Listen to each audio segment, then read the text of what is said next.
Hi friends, welcome to Keerthi kitchen. మనం stove వెలిగించుకొని 2 కప్పులు వాటర్ వేసుకుందామండి. 2 కప్పులు వాటర్ వేసుకున్నాం కదా. ఇప్పుడు 1 కప్పు శనగపప్పు వేసుకుందామండి. ఒక హాఫ్ అన్ అవర్ ముందు నానబెట్టుకున్నాను. ఓకే, జీలకర్ర 1 స్పూన్ అండి. ఇలా ఒకసారి కలుపుకొని మూత పెట్టుకుందామండి.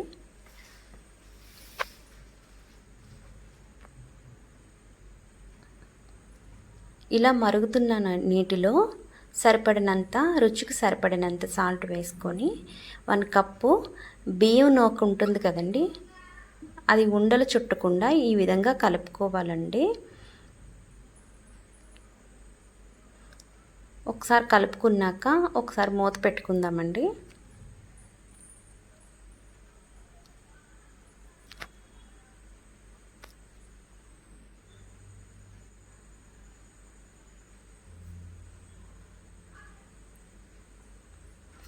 ఇప్పుడు నెయ్యి వేసుకుందామండి. 1 స్పూన్ నెయ్యి వేసుకొని ఉండలు చుట్టకుండా ఈ విధంగా కలుపుకుందామండి.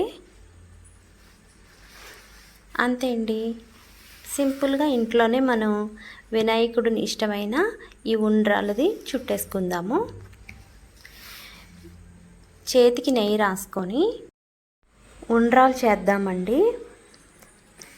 నేను పెద్దగా చేసుకున్నాను, చిన్నగా కూడా ఈ ఉండ్రాలు అనేది చేసుకున్నాను. ఉండ్రాలు అంటారు, కుడుములు కూడా అంటారండి వీటిని.